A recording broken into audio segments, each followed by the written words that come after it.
Senhor Jesus. Vocês já vão, né? Já estão acostumados comigo. Para não ficar sem contexto, eu vou ter que ler o capítulo inteiro. Isso é uma coisa bem simples. Amém?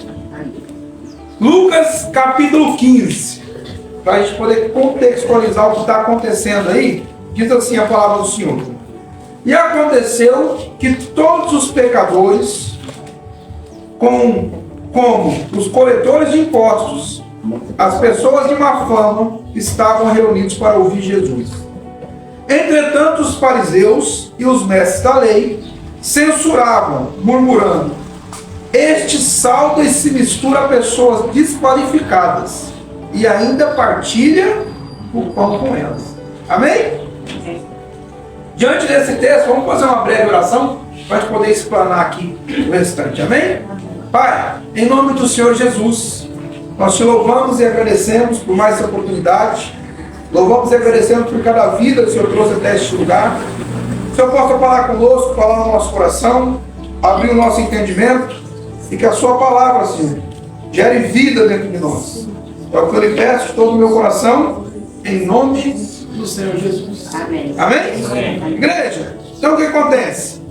Jesus, ele está ali pregando para quem precisa, e os fariseus estão ali questionando e murmurando. Então Jesus, ele vai pregar através de algumas parábolas. Amém? Para que isso? Para ilustrar melhor o que ele está dizendo. Então ele vai meio que explicar através de parábolas para que o povo possa compreender melhor do que ele está falando. Amém? E aí vai ter uma sequência de 3 parábolas. A primeira é da ovelha perdida, a segunda da dracma perdida, ou da moeda, né? E a terceira, a parábola do filho pródigo, ou filho perdido, né? Dependendo da tradução. Eu vou me ater à terceira parábola, amém? Mas eu não poderia deixar de entender que isso aqui é um contexto. Então Jesus está contextualizando para ele então pregar a terceira parábola, amém? E nós podemos ver claramente que a primeira parábola trata-se de uma ovelha, amém? Então uma ovelha é um animal com muito senso de direção. Ela tem pouca visão, mas ela tem senso de direção. Ou seja, uma ovelha, ela sabe quando está perdida, né? Ela dá uma olhada, ela vê que não tem outra ovelha perto, ela não consegue mais ouvir a voz do pastor. Então, ela consegue ter a percepção que ela está perdida. E nessa parábola, o pastor deixa as 99 e vai atrás da ovelha perdida e ela é recuperada, ela é trazida novamente. A parábola seguinte, de uma dracma ou uma moeda perdida, uma moeda já é um referencial diferente. A moeda não sabe se ela está perdida ou não está perdida, né? Então, a moeda está perdida ali, aleatoriamente, ela não tem nem noção que ela estava perdida. Mas da mesma forma, a mulher vai lá, procura e a encontra. Amém? E agora, Jesus, após ter contado essas 2 primeiras parábolas, versículo 11 diz assim: e Jesus continuou. O que é continuar, igreja? Então quer dizer que tem relação com o que ele estava dizendo, né? Jesus aqui, ele continuou pregando. E a palavra diz o seguinte: Jesus continuou e disse assim: um homem tinha 2 filhos. O mais novo reivindicou do seu pai: pai, dá-me a parte da herança que eu tenho direito. E consentindo, o pai repartiu sua propriedade entre eles. Amém? Igreja, primeira coisa, a gente vai ver aqui que tem 2 pessoas. 2 filhos de um mesmo pai. 2 filhos que vivem a mesma coisa. 2 filhos que fazem parte ali da mesma família. 2 filhos que vêm, ouvem e recebem a mesma coisa. Amém? Eles têm o mesmo pai. Porém, nós vamos entender que são 2 pessoas completamente diferentes. Amém? E a gente precisa de ter essa visão. Porque, vocês vão ver no descorrer aqui da parábola, que na verdade os dois estão perdidos. O que difere é que um, no decorrer da caminhada, assim como a ovelha, ele vai perceber que ele está perdido. E o outro, infelizmente, não percebeu que ele estava perdido. Vocês vão entender que interessante. Uma outra coisa interessante é que a gente vê que o filho mais novo, talvez ele fosse ser uma pessoa mais agitada, né? Talvez ele tivesse um temperamento mais agitado, e ele é uma pessoa que tem conhecimento, ele sabe do seu direito, ele sabe que ele tem direito à parte da herança, então ele ali vai lá e reivindica, ou seja, ele pediu algo que era de direito. Talvez não fosse a hora, mas o pai, ele tinha o direito de fazer isso ou não fazer. Uma coisa que a gente esquece, e eu quero que a gente fique atento a isso, que lá na frente a gente vai usar, a palavra de Deus diz que o pai, está no final do versículo 12, ele repartiu a sua propriedade entre quem? Filhos. Entre eles. Quem são eles? Os filhos. Os dois filhos. Então, às vezes, a gente não se atenta ao texto e a gente acha que um pegou a sua herança e sumiu, e o outro ficou sem nada. Mas não. A palavra de Deus está dizendo que a herança foi repartida. Um pegou a sua herança e foi embora. E o outro pegou a sua herança e permaneceu. Amém? Continua o texto, diz assim, ó. Não se passou muito tempo e o filho mais novo reuniu tudo o que tinha e, partindo para terras distantes, lá esbanjou todos os seus bens, vivendo de uma forma irresponsável. Igreja, é uma coisa muito interessante. Primeiro, a gente precisa entender aqui o seguinte. A palavra de Deus diz que não se passou muito tempo e o filho mais novo reuniu tudo o que tinha. Toda vez que você vê na palavra de Deus alguém pegar tudo que tem e mudar, é porque ele não quer deixar nada para trás. Nada que o faça retornar. Então ele não tinha intenção nenhuma de voltar para onde ele estava saindo. Por isso ele pega tudo o que ele tinha e vai. E aí, é mais interessante ainda que o seguinte. Aparentemente, ele queria a herança. Não foi essa a reivindicação dele? Mas na verdade, a intenção dele agora nos é mais explícita. A intenção dele não era a herança. A intenção dele era o que aquela herança poderia proporcionar longe dali. Porque ali onde ele estava, na casa do pai, ele tinha proteção, ele tinha cuidado, ele tinha fartura, ele tinha tudo o que ele precisava. Nada lhe faltava na casa do pai. Porém, para onde ele queria ir, ele precisava da sua herança. Por quê? Na casa do pai, todo mundo é igual. Mas aonde ele queria ir, você é medido pela sua roupa, pelo quanto você tem, pelo carro que você anda, por aquilo que você fala. Então, são outros tipos de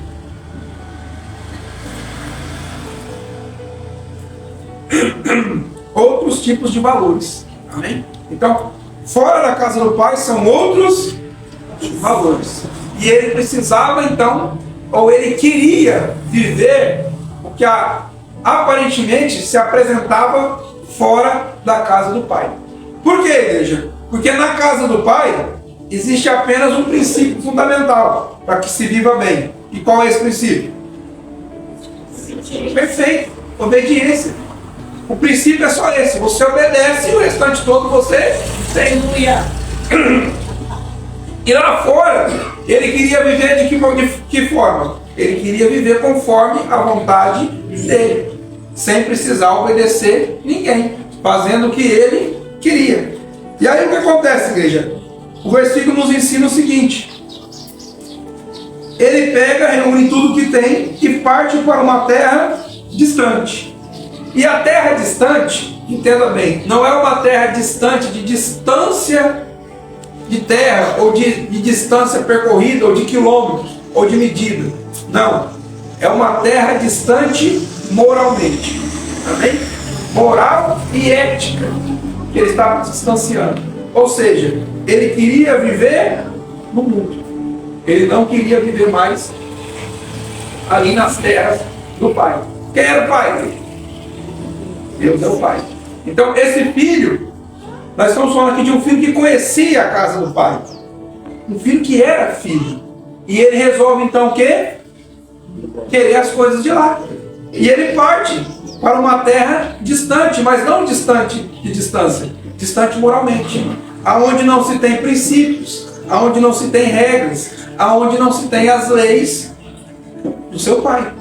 Amém? Aonde na verdade os princípios são outros, aonde pode-se tudo, aonde não tem ética e não tem o quê? Moral. O que é ética e o que é moral? Para facilitar. Ética é quando eu sei o que eu não devo fazer. E moral, quando eu não faço. Amém? Então eu sei que eu não posso fazer alguma coisa, então eu já tenho a ética e eu não faço. Então eu tenho moral. Amém? Então, esse jovem ele saiu da casa ali do seu pai e ele quis viver uma vida dissoluta, uma vida regada de acordo com os padrões do mundo. E aí a palavra de Deus diz outra coisa que interessante. Ele esbanjou todos os seus bens vivendo de forma irresponsável. O que acontece, igreja? Na casa do pai, a responsabilidade é de quem?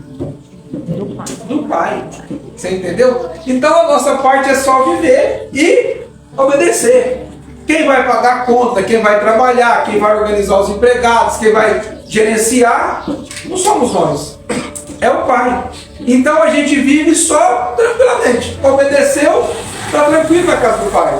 Porém, quando a gente vai viver por nossa conta, a gente precisa fazer tudo que o pai fazia. Então aí você passa a tomar conta daquilo que é teoricamente seu, da sua vida. Só que tudo vai ficar por sua conta, sua responsabilidade. E aí o que acontece? Nós queremos viver sem a responsabilidade no mundo. Não tem jeito. O que a gente diz? Quando a gente diz que não é responsável pela nossa vida, porque a gente está entregue nas mãos do pai. Então, se vai dar certo, se não vai dar certo, o pai é quem sabe. Agora, se a gente está fora da presença dele, aí você que tem essa responsabilidade, né? Quem vai correr atrás é você. E a palavra de Deus diz então que esse jovem, ele fez o quê? Ele esbanjou todos os seus bens, vivendo de uma forma irresponsável. Toda vez, igreja, que a gente pega algo da palavra de Deus ou algo de Deus e vai para o mundo com isso, assim como a pastora sempre prega, a gente sai com a candeia cheia, mas vai gastando e chega um ponto que não tem mais nada. Porque o mundo, igreja, ele não quer a gente, ele quer o que a gente tem. É isso que a gente não consegue compreender. As pessoas do mundo não gostam da gente, eles gostam do que a gente tem. Então você tem um carro para dar carona, você é gente boa. Você tem dinheiro para pagar comida e bebida, você é gente boa. Você pode proporcionar alguma coisa, você é gente boa. Mas se você não pode proporcionar nada, infelizmente, eu tenho que te trazer um dado aqui. Cada um que gosta dos dados. 90% das pessoas que têm convívio conosco, eles não gostam da gente. Eles gostam do que a gente pode proporcionar. Para de proporcionar para você ver se vai ter gente ao seu redor. Não tem. Então, às vezes, a pessoa gosta de mim, ele vem conversar, mas ele não gosta de você, ele gosta da sua conversa. Ele gosta de falar com você. Ele gosta do que você pode proporcionar. Fulano vem todo domingo aqui na minha casa almoçar. Ele não gosta de você, ele gosta do seu almoço. Para de dar o almoço. Então, é bem simples. Muito simples. Esse jovem saiu com tudo que era dele, e enquanto ele podia proporcionar algo, tinha muitos amigos, todo mundo ao redor. Porém, no versículo 14, a palavra de Deus diz o seguinte: coincidentemente, após haver gasto tudo o que possuía, olha que interessante, gente. A gente às vezes acha que as coisas são coincidência, mas Deus, ele não quer perder ninguém. Aleluia. Então, por mais que a gente ache que Deus está fora dos planos de Deus, que está fora do alcance de Deus, Deus sempre está no controle. Deus sempre está no controle. Você pode até não estar na presença dele, mas ele está no controle.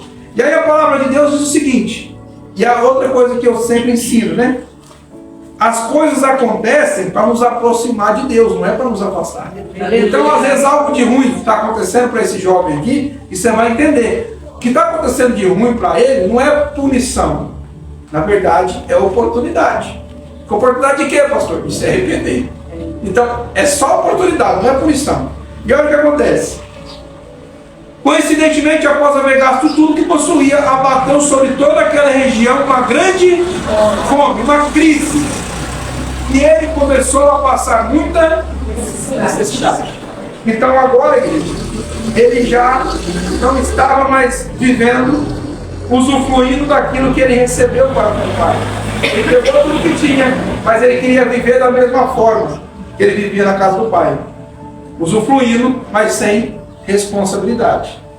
Vou trazer para os nossos dias. Não é assim que funciona? O filho está lá, mora na nossa casa. Ele paga aluguel? Não. Ele paga comida? Não. Paga água? Não. Paga luz? Não. Paga internet? Não. E tem tudo, sim ou não? Sim. Eu quero morar sozinho. Vai. Chegando lá, o que ele vai ter que fazer? Paga água, paga luz, paga internet, paga tudo. Aí, filho, se o filho ganha R$1.000 e ele está morando com o pai, é dinheiro sobrando, sim ou não? Tem dinheiro para lá e vender. Agora, se o filho ganha R$1.000 e vai morar sozinho, 800 é o aluguel. Sem a conta de água e sem a de luz. Vai passar fome. Com R$1.000 passa fome.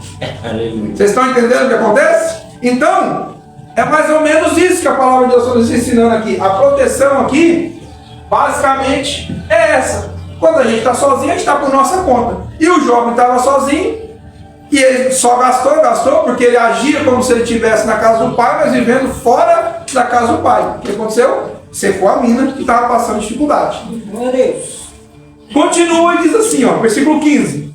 Por este motivo, foi empregar-se com um dos cidadãos daquela cidade, ou daquela região, que o mandou para o campo, a fim de cuidar de quê? Igreja, Jesus estava falando para que povo? Para o povo judeu. O povo judeu come porco? Não. O povo judeu não gosta de porco. Pensa numa coisa humilhante é você cuidar de porco para um judeu. Eles não comem porco, eles têm porco como um animal imundo, impuro. Então isso para um judeu, isso era o maior tipo de humilhação. Mas ainda não era tanta humilhação. Olha só o que acontece. Por esse motivo, foi para essa região a fim de cuidar de porcos. Ali chegou a ter vontade de encher o estômago com as vagens, as alfarrobeiras, com as quais os porcos eram alimentados.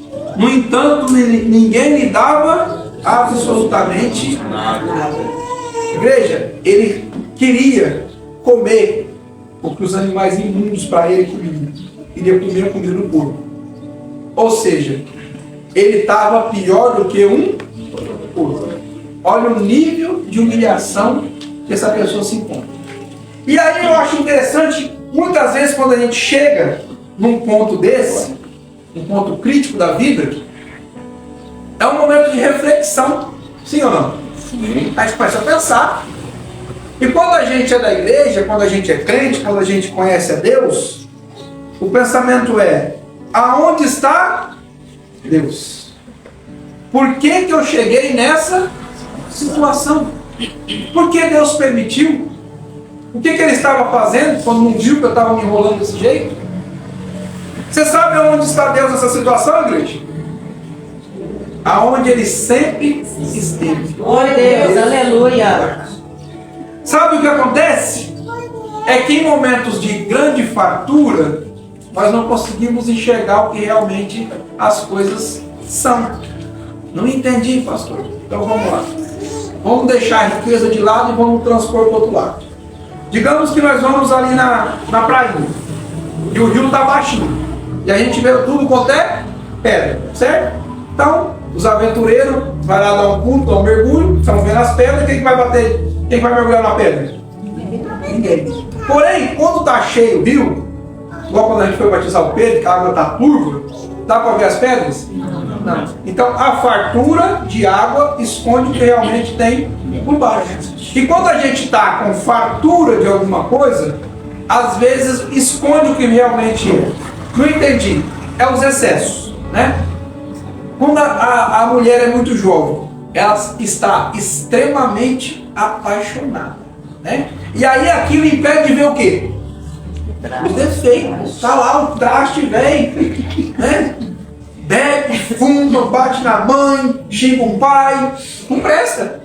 Mas a mulher está tão apaixonada, a paixão é tanta coisa que ela não consegue enxergar o que realmente sempre esteve. Então, as nossas escolhas, na verdade, elas são nossas escolhas. E os problemas e aquela situação sempre esteve no mesmo lugar. E Deus sempre nos mostrou. E a gente é que não quis enxergar. Por quê? Porque estava com excesso de alguma coisa. Então, cuidado com os excessos. No caso dele, excesso de dinheiro não permitiu ele entender e ver que aquela vida ali ia levar ele para longe. No nosso caso, muitas vezes, o excesso de otimismo, o excesso de vontade. Então, os excessos às vezes nos levam para lugares ruins. Porque o excesso, como eu disse sobre o rio, impede da gente ver os problemas. Amém? Então, cuidado com os excessos. Porque o problema está lá. A gente é que não quer enxergar. Amém? Então, não fique questionando Deus pelas suas escolhas. As escolhas são nossas e Deus permite a gente escolher. Só que Ele não nos engana. É sempre visto. Eu duvido alguém que foi casar aqui, que às vezes teve um casamento ruim, ou que às vezes sofreu, ou está sofrendo, e não foi alertado disso antes. É impossível não ter sido alertado. Mas sempre a gente não quer ouvir, porque está cheio de outra coisa. Então a abundância, não, mas é tão legal a balada, é tão legal a festa, fulano faz isso, fulano faz aquilo, me dá isso, me dá aquilo. Mas um dia isso vai cessar. E a hora que cessar, que você vê a realidade? E a hora que os presentes acabarem? E a hora que a mentiraiada acabar? Amém? É assim que funciona. Eu sempre falo para os jovens, muito cuidado. Os malandros que a gente... Você já ouviu o mundo falar? Alguém já ouviu o mundo falar? O mundo fala bem assim: quer arrumar uma moça direita? Onde que o mundo vem? Igreja. Para a igreja. Eles falam desse jeito. E eles quer Deus? Não. Quer as moças da igreja. Mesma coisa as meninas. Quer arrumar um rapaz que presta? Onde que elas vão? Para a igreja. Quer Deus? Não, para as meninas da igreja. E às vezes a gente, achando que está bonito demais, não consegue enxergar a realidade. Então, na verdade, as pessoas querem nos tirar da casa do Pai. Elas não querem morar na casa do Pai. Elas querem só tirar você da casa do Pai. Então, foi o que aconteceu com esse jovem, né? Aqui a palavra que Deus nos ensina, nos mostra que ele acabou com isso, com prostituição, com tudo quanto é tipo de coisa errada. E isso vai o quê? Vai acabando, minando a gente. Mas vamos continuar aqui com a palavra de Deus. Versículo 16. Ali chegou a ter vontade de encher o estômago com as vargens alfarrobeiras, com as quais os porcos eram alimentados. No entanto, ninguém lhe dava absolutamente nada. E aí vem o versículo 17, Senhor. E o que é que diz o versículo 17? Caindo em si. Caindo em si. O que é caindo em si? Caindo em si é uma coisa muito interessante. Caindo em si é basicamente abrindo, descobrindo algo. Não entendi, pastor. Até então, a sua visão estava turva sobre a sua própria vida e você estava encoberto, assim como essa mesa está aqui. E aí, quando você cai em si, você abre aqui e você começa a enxergar. E aí você tem dois pensamentos. Um, você fingir que não está vendo, ou você se posicionar para resolver a situação. Então, há um grande problema quando a gente cai em si. Porque quando a gente cai em si, a gente tem que se posicionar. E aí é onde está o grande problema. Porque muitas vezes a gente não quer se posicionar. E quando a gente não quer se posicionar, o que a gente faz? Esconde aquilo que está dentro. Para quem dirige aqui, eu vou explicar mais facilmente. É como se a gente colocasse as coisas no ponto cego da nossa visão, né? Quem dirige sabe, você olha no retrovisor lá e tem coisas que você vai olhar aqui no retrovisor e você vai estar vendo. Dependendo de onde estiver, você está olhando no retrovisor, mas você não está vendo, está no ponto certo. E o que a gente faz às vezes com as nossas situações, os nossos problemas? A gente coloca no ponto certo. Para quê? Para não ver. Amém? Então a gente não quer ver. Tem duas situações, igreja. Ou você cai em si, enxerga a sua situação e começa a se posicionar para resolver, ou você cai em si, enxerga a situação, se acovarda e coloca no ponto certo. O que é isso? Fingir que não está vendo. Então é muito complicado isso, igreja. Porque Deus, Ele nos traz sempre em si. Então às vezes a pessoa está fora de si, mas em determinado momento ela cai em si. E quando ela cai em si, ela começa a enxergar o que está vivendo. E aí ela pode fazer duas coisas. Ou fingir de bobo, esconder, mas sabe, ou então se posicionar. Aí eu volto de novo para o famoso cachorro no prego. É justamente isso, o cachorrinho no prego, né? Os irmãos aí não conhecem, eu vou contar para eles a história do cachorro no prego, para todo mundo ficar na mesma situação. Irmãos, é o seguinte, tinha um cachorrinho num posto e ele ficava sentadinho chorando. E o rapaz passou para abastecer o carro e ele viu aquele cachorrinho chorando ali. E ele achou estranho e foi. No outro dia, ele andava na cidade, passou, o cachorro estava do mesmo jeito, sentado chorando. Passou uma semana, ele voltou naquela cidade, o cachorro do mesmo jeito, sentado chorando. O rapaz perguntou para o frentista do posto, falou assim, mas o que acontece com aquele cachorro? Toda vez que eu passo aqui, ele está sentado chorando. Por que ele está sentado chorando? Porque ele está sentado no prego. Vixe, mas então ele está sofrendo, sentindo dor, tá? E por que ele não levanta? Porque ele não quer. Então é assim que funciona. Às vezes a gente está sentado no prego, está sofrendo. E por que não levanta? Porque não quer. A dor já está sentindo.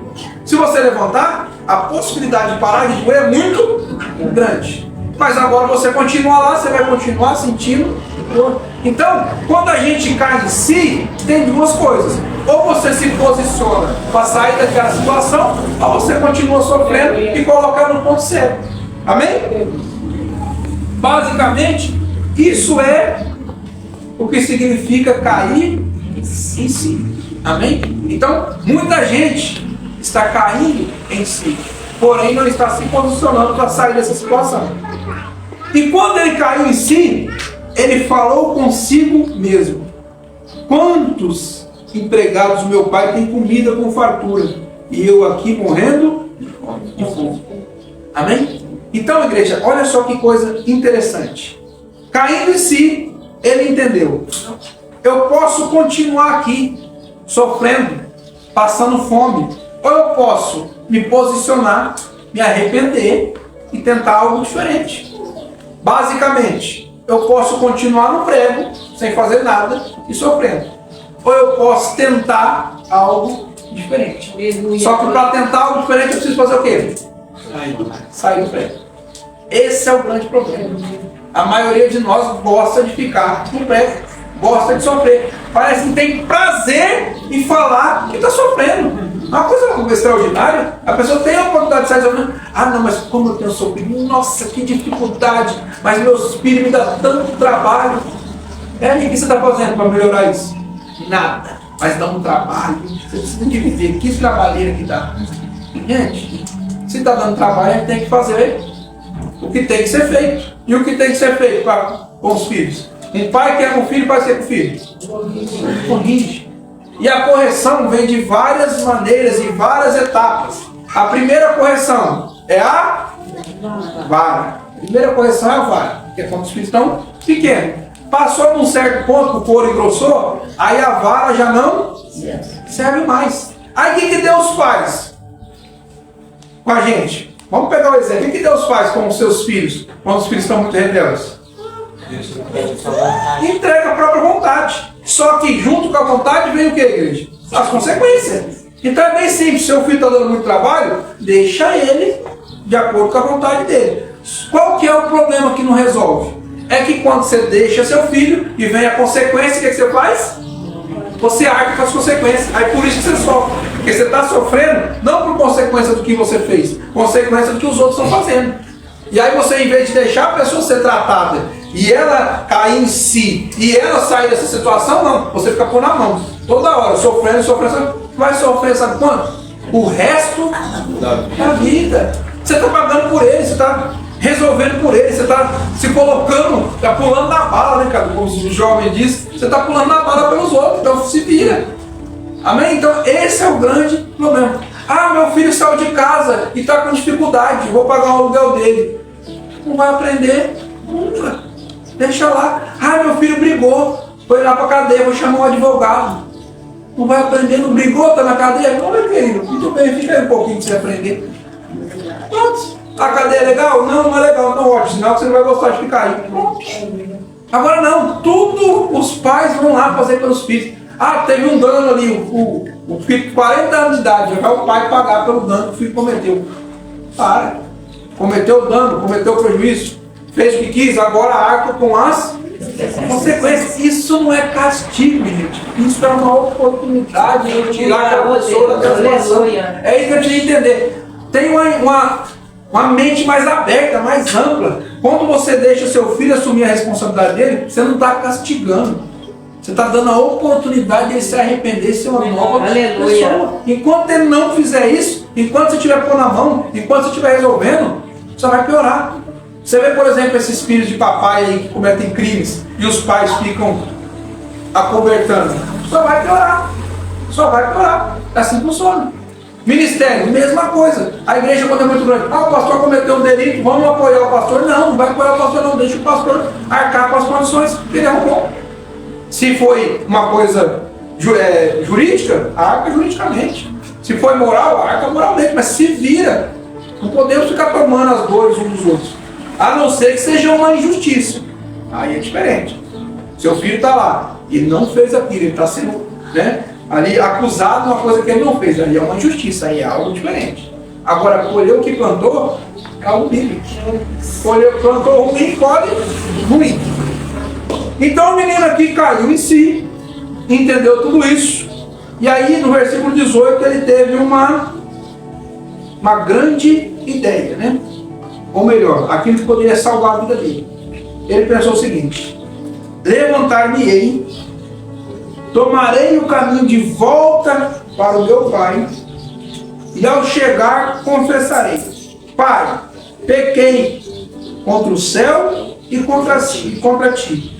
Não sou mais digno de ser chamado de teu filho. Trata-me como um dos seus. Aqui está uma coisa maravilhosa e ao mesmo tempo perigosa. Maravilhosa porque houve o arrependimento. E perigosa porque quando a pessoa se acha indigna, o demônio entra. Amém? Ele pensou que eu sou indigno. O que Satanás vai falar para você? Ó, você está querendo uma melhora de vida aí, mas você é indigno de estar na casa do Senhor. Olha o quanto de coisa ruim você fez. Olha o que você fez até hoje. E vai começar a te colocar na sua mente que você não é digno de estar na presença de Deus. Olha o que você fez. Olha sua moral, olha isso, olha aquilo. Que vai começar a colocar ali isso dentro de você. Ao ponto de acontecer o que aconteceu com Judas, por exemplo. Judas houve até uma questão do arrependimento, mas ele já achava que não tinha mais jeito. Então ele foi lá e se matou, tirou a sua própria vida. Foi a brecha que o inimigo encontrou. Amém? Por quê? Porque ele achava que ele não era digno mais de perdão. Não tinha mais nada a ser feito. Então eu vou tirar a própria vida. E quando a gente está nessa situação e a gente entende que não é digno, tem que tomar muito cuidado com a voz de Satanás para nós. Você não é digno. Porque a gente erra. E todos nós erramos. Quase que diariamente. Só que às vezes a gente vai cometer um erro um pouco mais grave. E Deus está olhando que o nosso coração, se está arrependido verdadeiramente, está arrependido. Não tem essa de ser digno ou não ser digno. Porque merecedor, nenhum de nós é. Então, é ficar atento. Amém? Amém. Continua. Logo em seguida, levantou-se. Então, primeiro ele teve a ideia, o plano. E depois ele fez o quê?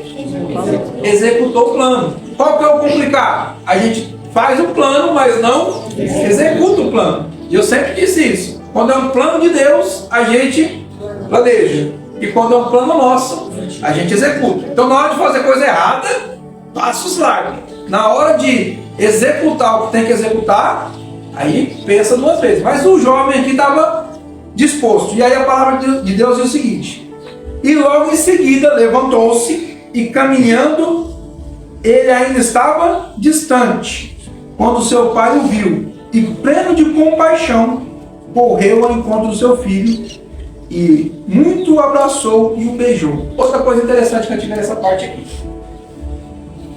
Para colocar o plano dele em prática, de que maneira que ele estava? Caminhando. Devagar. Porque é difícil você correr para pedir perdão. Porque tem todo um sentimento, toda uma dificuldade. É difícil pedir perdão. Então ele estava com dificuldade.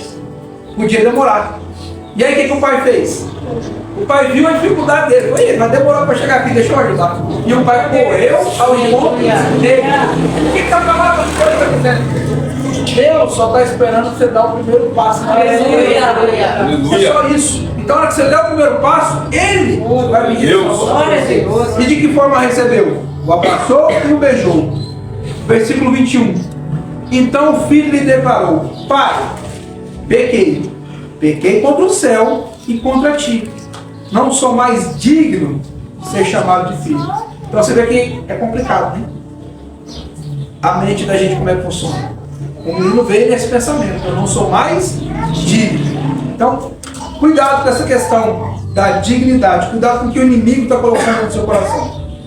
Porém, a palavra de Deus diz o seguinte, versículo 22. Entretanto, o pai ordenou aos seus servos: trazei depressa a melhor roupa e vestiu com distinção, pondo-lhe o anel de autoridade e as sandálias de filho. O que o pai está dizendo? Você é sim o meu filho. Amém? Continua.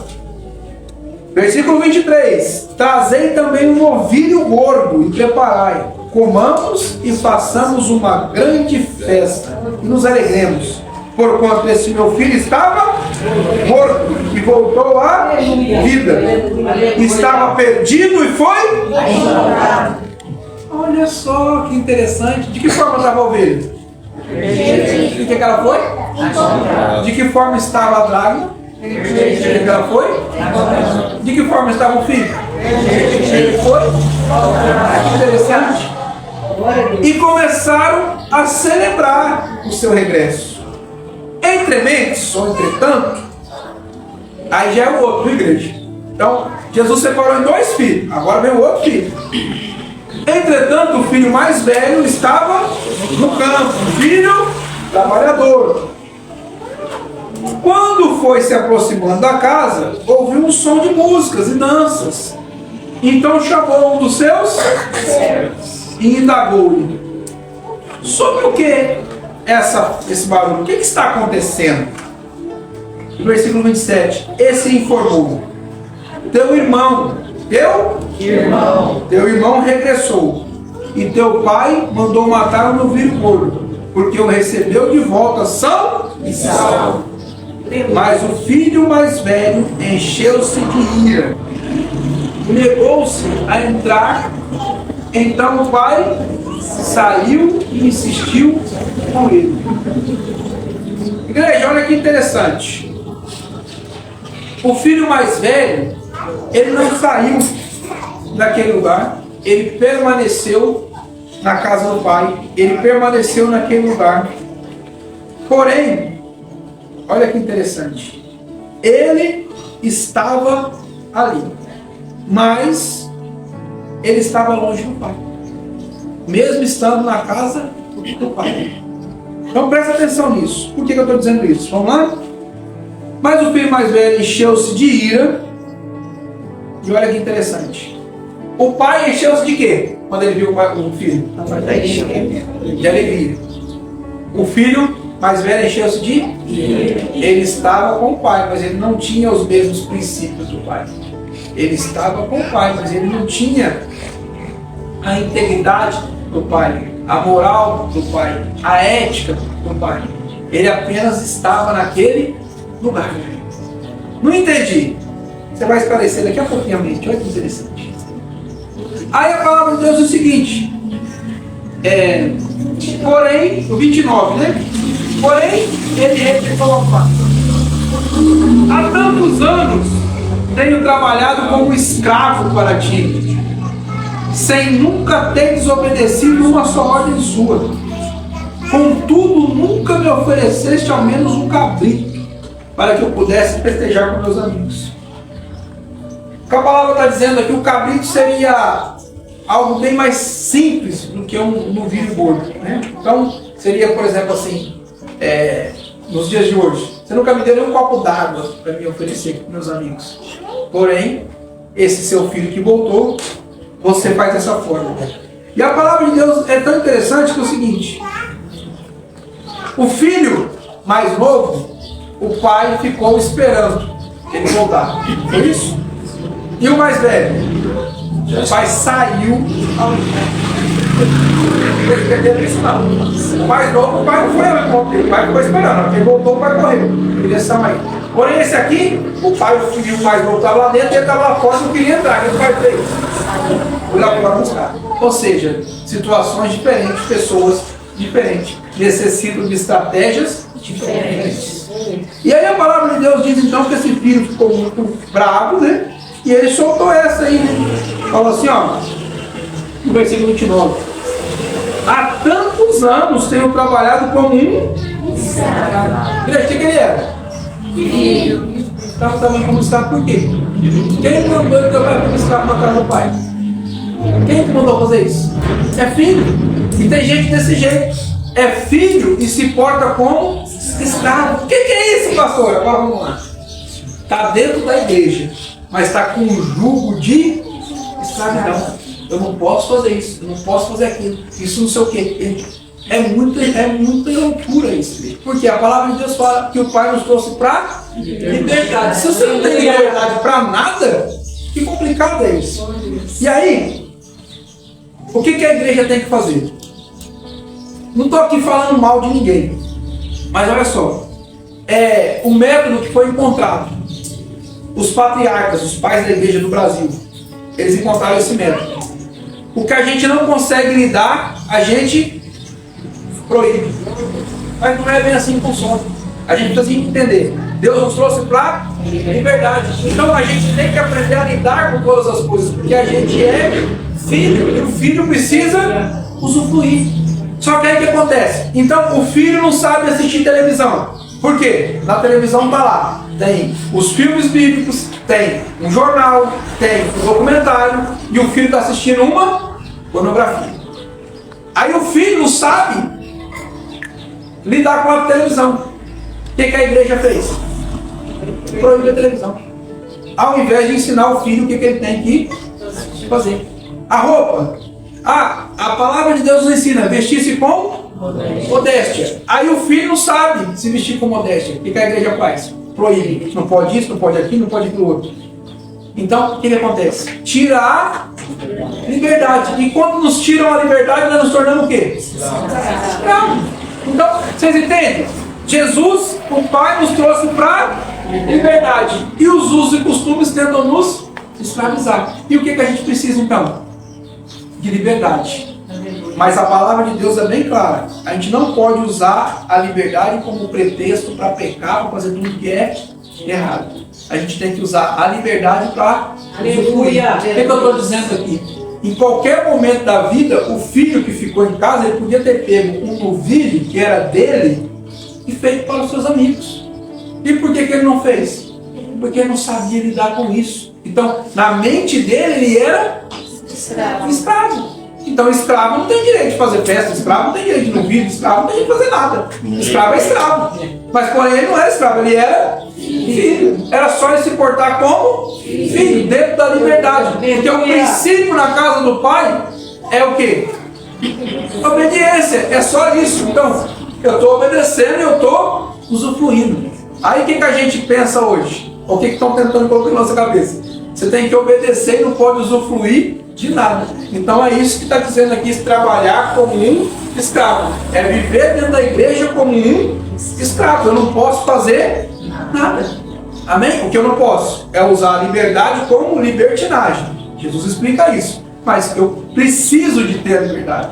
Então, eu sou um cristão, eu preciso ter uma rede social. Mas eu preciso saber como que eu uso isso. Né? No início, por exemplo, quando eu trabalhava com Alpensa, foi fantástico. Começou as redes sociais, o WhatsApp. Você falava com o cara o seguinte, era bem assim, para você explicar. O cara estava lá na oficina dele com um pão desse. E ele me ligava querendo um pão desse. Eu estava vendo o pão?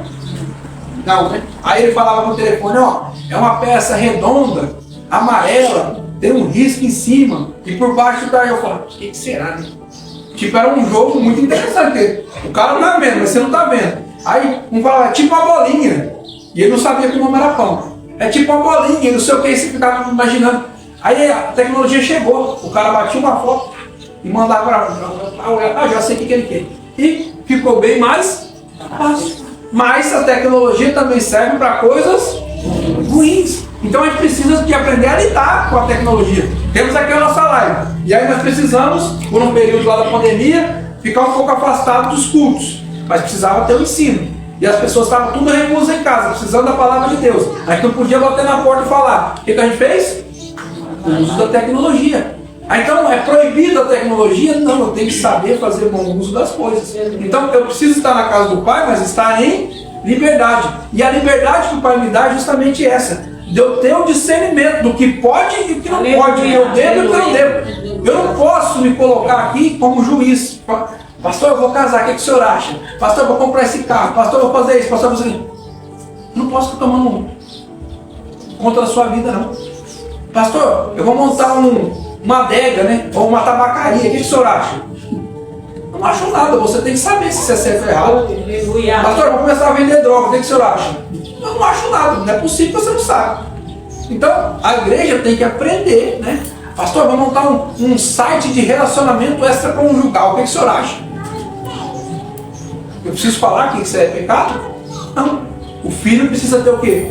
Noção. Qual que é o princípio do pai? Qual que é a regra na casa do pai? Então eu vou me ater a isso. Amém? E aí eu tenho o quê? Liberdade dentro da casa do pai. Para viver uma vida plena, uma vida boa. Porque senão, igreja, fica difícil ser crente. Se você não puder fazer nada, fica difícil ser crente, não fica? O crente não pode comer uma pizza, o crente não pode tomar um sorvete, o crente não pode pôr uma roupa que ele quer, o crente não pode fazer nada. Então é difícil. Mas então a gente precisa o quê? De ter esse discernimento. Eu preciso ter esse discernimento. Por que eu posso? Por que eu não posso? Né? Alguns falam assim, pastor, mas você anda com pulseira. O crente pode ter pulseira agora? Pelo amor de Deus, quem falou que o crente pode ter pulseira? Você não tem cara de crente. Mas eu não preciso de uma cara de crente, eu preciso de um coração de crente. Não preciso de cara de crente. Você não tem cara de pastor. Mas que jeito que é a cara do pastor? O pastor tem uma gravata, tem um sapato brilhante, uma canela fina e fica pulando. Mas você fica pulando pastor. Você não grita, não faz nada. Da onde que tiramos esse estereótipo do pastor? Às vezes a pessoa fala, o meu pastor é aquele, não parece pastor não, mas ele é gente boa. Como assim não parece pastor e é gente boa? Não existe isso. O que é isso? É o estereótipo que a gente colocou na nossa mente. E aí o pastor então, para ter uma autoridade, ao invés de ele ter uma vida com Deus, ao invés de ele ter a ética e a moral do Senhor, o que ele tem? Uma roupa bonita. Aí ele tem uma gravata, um terno e a autoridade e a vida que é reputada. Traindo a mulher, bebendo, adulterando, se prostituindo, tudo arrebentado, mas tem cara de pastor. O que muda isso da minha vida, eu ter cara de pastor? Nada. Eu não preciso de uma cara de pastor, eu preciso de um coração de pastor. Amém? E aí, igreja, qual que é o grande problema disso? É justamente o que esse menino está vivendo aqui. Ele estava vivendo o quê? Como escravo dentro da casa do pai, com um jugo grande, com uma opressão grande, achando que crente não pode fazer nada. Tem hora que vai fazer uma janta, os crentes riam, não ri não, o crente pode rir. Ele não pode nem rir mais, pode não. Não vai nem rir, mas não pode. O Robson era muito sério quando ele foi igreja, mas ele está rindo. Acho que falaram assim, veio o pastor pregar aqui esses dias e falou assim, vocês podem, dar aleluia, glória, o pastor não vai ficar bravo. Eu falei, pronto, quem fala o pastor ficar bravo, glória, aleluia, então... Aí a gente entende isso, então não pode rir, não pode fazer nada na casa do Senhor. O crente não pode falar nada engraçado, não. Temos que ser mentiras dentro da casa, jugo pesado. Então não pode ser assim. Então é para a liberdade que o Senhor nos trouxe. Senão a gente vai estar nesse filho aqui, ó, murmurando e reclamando, tendo tudo. Está na casa do Pai, tem todos os benefícios, tem tudo na mão dele, mas não usufrui de nada. E o outro? O outro quer usufruir de tudo. Vocês estão entendendo que são dois extremos? Um quer demais e o outro não quer nada. Por isso que tem que haver o quê? Equilíbrio. Então eu preciso e eu posso viver bem na casa do Pai. Só que foi dois extremos. Então dentro da casa do Pai não tem jeito, então eu vou com muito. E o outro pensou, aqui dentro, para ficar aqui, é sem diversão, é sem nada. Não posso usufruir de nada. Então são dois extremos. Então, ao contrário, dentro da casa do Pai existe o equilíbrio. Eu posso ser feliz dentro, eu posso não. Na verdade, isso é uma condição clara aqui. Eu sou feliz somente na casa do Pai. Porque eu não posso ser feliz no mundo, porque o mundo não traz felicidade. O mundo traz ilusão. E o jovem, o filho mais moço, foi o quê? Iludido. Achou que ia dar tudo certo. Porém, depois ele caiu em si e retornou à casa do Pai. Porém, o outro não viveu nada daquilo, mas ficou com raiva daquele que viveu. Então a gente precisa de entender isso, porque às vezes a gente está na casa do Pai e a gente não viveu nada. Mas as pessoas às vezes olham só e falam, ele festejou, ele comeu, ele bebeu, beleza. E ele queria comer a comida dos porcos. Alguém viu isso? E ele não tinha o que comer, estava com fome. E ele sendo humilhado. Então às vezes as pessoas olham para uma pessoa do mundo e vem para frente e falam, esse aí, né? Olha só, fez de tudo no mundo, agora virou crente. Mas é lógico. Se ele tivesse muito bom, muito bem, nem precisava de Jesus ter voltado. É para esse que Jesus veio. Aleluia, aleluia. A palavra nos mostra aqui que Jesus estava conversando, no versículo 15 no início, com quem? Com todos os que eram considerados desqualificados. Era para isso. E quem Jesus estava repreendendo? Os desqualificados? Os fariseus. Aqueles que se achavam qualificados. Era esses que estavam sendo repreendidos. Vamos finalizar aqui para a gente já iniciar a Santa Ceia? Continua. Porém, ele replicou ao pai, tal. Versículo 30 agora, né? No entanto, chegando em casa, este teu filho, que pôs fora todos os teus bens com prostitutas, tu ordenaste marcar um novilho gordo para ele. Olha que interessante. O irmão estava com o coração tão duro que ele falou para o pai assim, esse teu filho, ele nem falou, chamou o irmão de irmão. Versículo 31. Então o pai lhe ponderou, o azorou: meu filho, tu sempre estás comigo, tudo o que possuo é igualmente teu. Porém, nós tínhamos que celebrar muito a volta deste teu irmão. Então mostra para ele, falou, teu filho, o pai falou, teu filho não, teu irmão. Tínhamos muito que celebrar a volta desse teu irmão e nos alegrarmos, porque ele estava morto e reviveu, estava sem esperança e foi salvo. Aleluia. Vocês estão entendendo isso? Agora, para facilitar para a gente fechar, tem gente que está lá no mundo morto e pode reviver. Foi o que aconteceu com isso. Tem outros que estão dentro da igreja, mas estão mortos e precisa também reviver. Então, o problema é a forma que você está enxergando as coisas. É por isso que nós temos como princípio a palavra de Deus. Para a palavra de Deus fazer o quê? Abrir a nossa mente. Aleluia. Não posso ficar voltado só em o que pode e o que não pode. O princípio é o quê? Que todos nós façamos isso. Possamos abrir a nossa mente. É o que a palavra diz lá em Romanos. Transformai-vos pela renovação de vossa mente. Para quê?